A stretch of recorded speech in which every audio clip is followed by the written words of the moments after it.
पिया बासिवान से पिया बासिवान से अन्हार भइला देवर तनी देहिया पर डाली दरजाए देवर तनी देहिया पर डाली दरजाए पिया बासिवान से मुन्हार भइला देवर तनी देहिया पर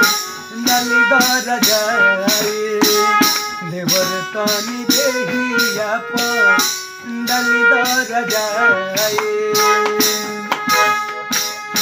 ओझा चाहे सो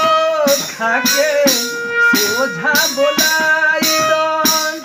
कोई सन बेमारी हो तनी झरवाई दन ओझा चाहे सो खाके सोझा बोलाई दन कोई सन बेमारी हो तनी झरवाई दन तम नहीं करेला